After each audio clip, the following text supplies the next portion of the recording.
Stop waiting for permission. You'll never get welcome to the space where we pause, breathe deeply, and remember that softness is not surrender. It is revolution. It is reclamation. It is the quiet but undeniable return to who we were always meant to be before the world taught us that survival was the only acceptable mode of existence. I recently sat down with Tiana Woods, a mother of 11, author, filmmaker, music producer, singer, entrepreneur, and the founder of Reflection Life Productions. But more than any title or accolade, Tiana is a woman who has turned grief into grace, rejection into resilience, and survival into something sacred. She is living proof that you can carry your scars and still build your dreams. She is rewriting the narrative for Black women creators everywhere, showing them that they do not have to wait for a gatekeeper to say yes. They can open their own doors. They can create their own opportunities. They can turn one vision into multiple realities. And today I want to share what she taught me about opening your own door when the world keeps you waiting. Let me start with something uncomfortable, something we do not talk about enough. How many of us have stood in front of a closed door, waiting for someone to notice us? Waiting for permission, waiting for validation, waiting for the right moment, the right resources, the right person to say, yes, you're ready now. And while we wait, life keeps moving, opportunities pass, dreams fade, and we convince ourselves that patience is the same thing as faith. We tell ourselves that waiting is noble, that waiting is wise, that waiting is what good, humble, responsible people do. But here's what Tiana Woods reminded me during our conversation. And here's what I need you to hear today. There is a difference between trusting the process and waiting for someone else to decide when you are allowed to move forward. And sometimes the most faithful thing you can do is stop waiting and start walking. Tiana uses a simple metaphor that has stayed with me ever since. She said she appreciates when someone opens a door for her, but she is not going to stand there forever waiting for someone to do something she is capable of doing herself. That is not just about physical doors, that is about opportunity, that is about creativity. That is about life. That is about refusing to let someone else's timeline dictate your purpose. That is about recognizing that the power to move forward often begins with the decision to act on your own vision, not someone else's approval. And I know some of you are thinking, but what if I'm not ready? What if I don't have everything I need? What if I fail? Let me tell you something.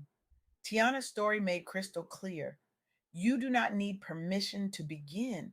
You do not need perfection to start. You just need to move. Tiana took a screenplay she wrote, Love Trap, and turned it into a novella, a feature film, and an original motion picture soundtrack. She did not have a major studio. She did not have a massive team. She did not have someone handing her a budget and saying, here, go make your dream come true. She had a vision and she kept building it piece by piece, even when the path was uncertain, even when she heard no, even when she made mistakes, even when she had to learn things she had never done before, even when people questioned her, even when the door she knocked on stayed closed. That is what opening your own door looks like. It is not glamorous. It is not always smooth. It is not the version of success that gets celebrated in highlight reels or award ceremonies, but it is yours, it is real, it is powerful, and it is proof that you do not have to wait for someone else to believe in you before you start building. Think about that for a moment.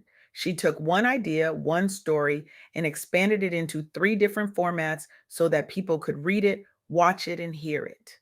She did not wait for a publisher to greenlight the novella. She did not wait for a studio to fund the film. She did not wait for a record label to produce the soundtrack. She created all of it herself because she refused to let someone else's no become her final answer. And here's the part that makes this even more powerful, the part that makes this story not just inspiring, but deeply human. Tiana did all of this while carrying grief that would have stopped most people in their tracks. She lost her daughter. And if you have ever lost someone you love, you know that kind of pain does not just go away. It does not heal on a timeline. It does not disappear because you have work to do or dreams to chase. You learn to carry it. And Tiana kept creating, kept loving, kept raising her family, kept moving forward while carrying a weight most of us cannot imagine. That is resilience, not the absence of pain, not the ability to pretend everything is fine, but the refusal to let pain have the final word, the refusal to let loss define the limits of what is still possible.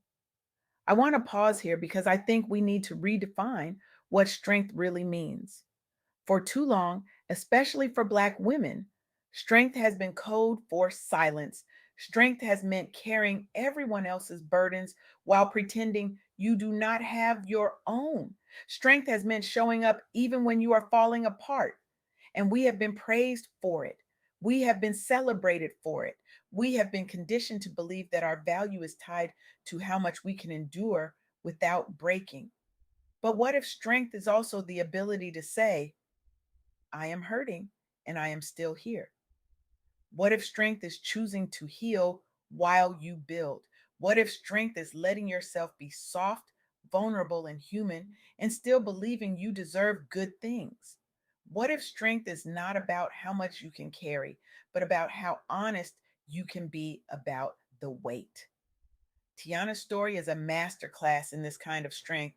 She did not wait until the grief was gone to keep creating.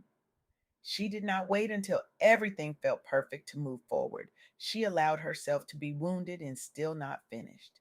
And that is the message I want you to hear today. You can be in the middle of healing and still have purpose. You can be rebuilding your life and still have dreams. You can be learning to be soft in a world that taught you survival and still show up for yourself with power. Now, let me talk about something that might make you a little uncomfortable: receiving. Because opening your own door is not just about action, it is also about being willing to walk through when the door finally opens. And for so many of us, that is the hardest part.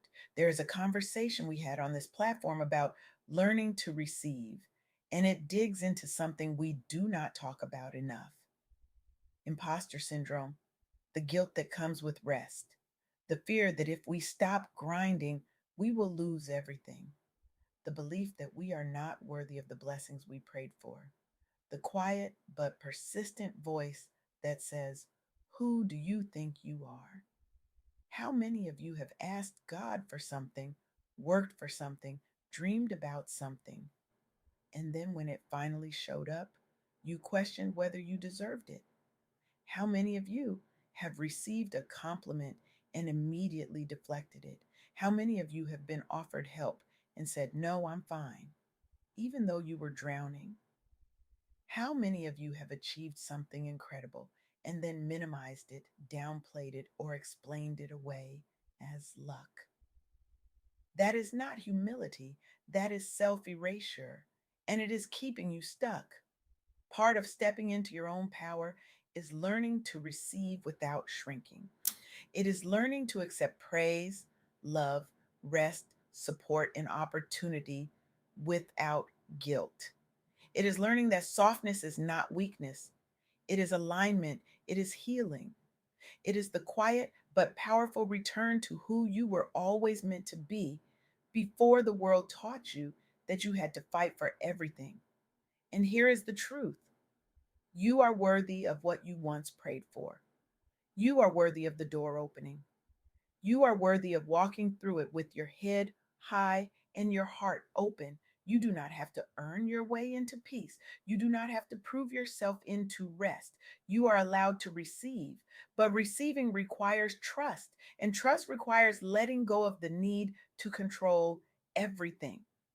And that is terrifying for those of us who have spent our entire lives in survival mode.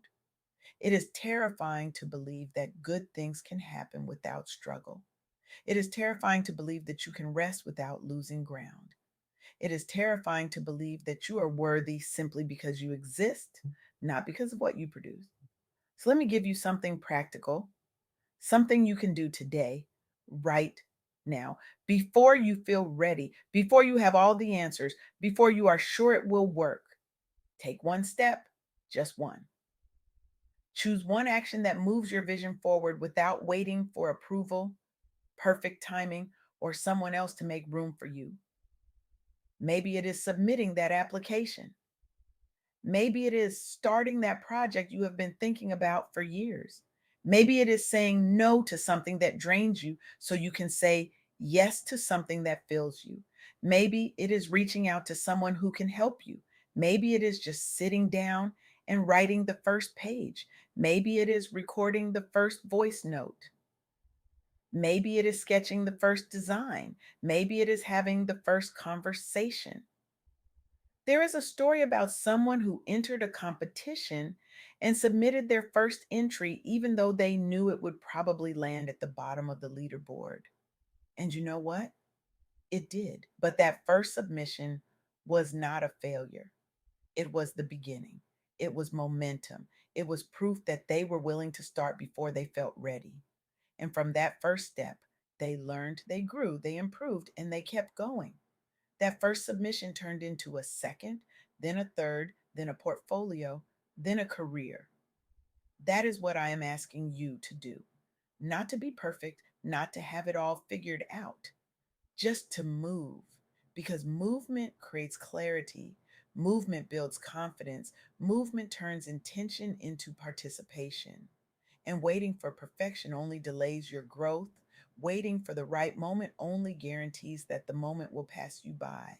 Now, I want to bring this full circle because Tiana Woods is not just a filmmaker or an entrepreneur or a creative. She is a woman who has turned survival into something sacred. She has taken every rejection, every loss, every moment that was supposed to stop her, and she has used it to fuel something bigger. She's creating opportunities for other Black women who want to build without waiting for a gatekeeper to say yes. She's modeling what it looks like to own your vision, trust your voice, and keep going even when the world tells you to sit down. She is proof that you can grieve and still have purpose. You can carry your scars and still have dreams. You can be wounded and still not be finished. And that is what this conversation is about. That is what this moment is about. It is about unlearning the lie that you have to be strong all the time. It is about releasing the cape. It is about redefining strength as the ability to be soft, vulnerable, and whole. It is about healing in real time. It is about protecting your peace as a practice. It is about turning your pain into purpose without letting your pain define you. You do not have to wait for someone to choose you. You do not have to wait for the perfect moment. You do not have to wait until you feel ready. You just have to decide that you are done waiting and start walking. So here is my challenge to you, and I want you to sit with this. What door have you been standing in front of? What dream have you been putting off? What version of yourself have you been waiting for permission to become? And what would happen if you stopped waiting and opened the door yourself? You might stumble. You might make mistakes. You might hear no. You might have to learn things you have never done before. But you will also discover a level of resilience, creativity, and power in yourself that you did not know you had. And that is worth more than any approval someone else could give you. Tiana Woods taught me that you can be wounded and still not be finished. You can grieve and still have purpose. You can carry your scars and still have dreams. And you can open your own door, walk through it with grace, and build a life that honors every version of yourself you have ever been. So stop waiting, start walking. And remember, you are worthy of what you once prayed for. You are worthy of the door opening, and you are more than capable of opening it yourself. The world does not need you to wait for permission. The world needs you to move. The world needs your voice, your vision, your story, your courage, and it needs it now. Not when you feel ready, not when everything is perfect, not when someone else says it is time. Now go opening your door. And when you do, hold it open for the next person who has been told to wait, because that is how we change the world. One door at a time, one decision at a time, one brave step at a time.